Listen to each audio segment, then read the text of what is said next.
السلام عليكم. مرحبا أصدقائي، في فيديو هيك سريع وعلى السريع وبمكونات موجودة عندك بالبيت. تعالي أحكي لك كيف تعمل الشاورما أو سندويشات ستريبس بطريقة ولا أسهل زي ما انت شايفة بالفيديو.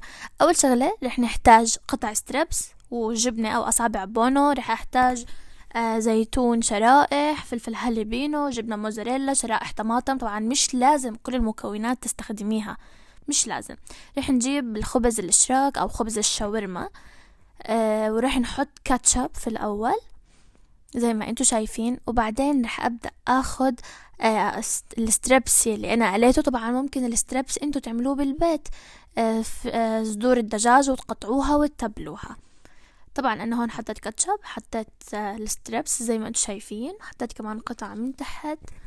اخدت اصابع الجبنة اللي هي اصابع بونو، تقدروا انكم تحطوا جبنة موزاريلا. طبعا انا رح احط برضو جبنة موزاريلا، بس مش لازم كل المكونات تستخدموها.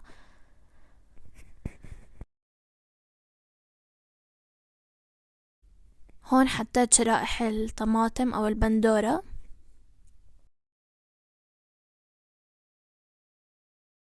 وحطيت الزيتون الاسود الشرائح، الفلفل الهالبينو، وحطيت الجبنة الموزاريلا. ورح ألفها قدامكم، ورح أجيب الصينية أو الطاسة المخصصة للجريل عشان أعمل فيها سندويشات الشاورما. بحط طبعا فيها زبدة، ورح أفرجيكم هلأ كمان بالفيديو كيف عملتها.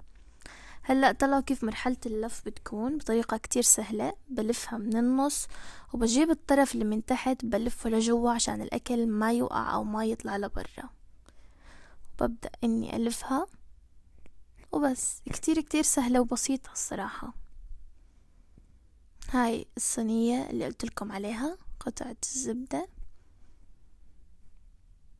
وببدأ اني افرد السمنة او الزبدة حسب الموجود عندكم. تعالوا نعمل كمان واحدة قدامكم وافرجيكم الريزلت النهائي او النتيجة النهائية. خبز اشراك، كاتشب، فردته. رح احط برضو الستريبس، رح احط الجبنة اصابع بونو، رح احط الزيتون الاسود، شرائح البندورة، رح احط فلفل هالبينو، وجبنة الموزاريلا. لو في عندكم خيار مخلل كتير بيطلع طعمها كتير زاكي.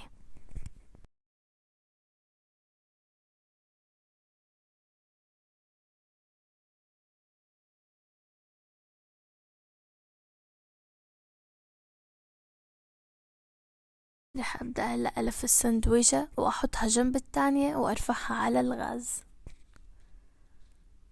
كتير الطريقة سهلة وبسيطة، ما اخدت معي وقت بالمرة زي ما انتو شايفين. رح ادهن الوجه تاعها من فوق بالسمنة عشان تعطي لون برضو حلو، عشان رح اقلبها.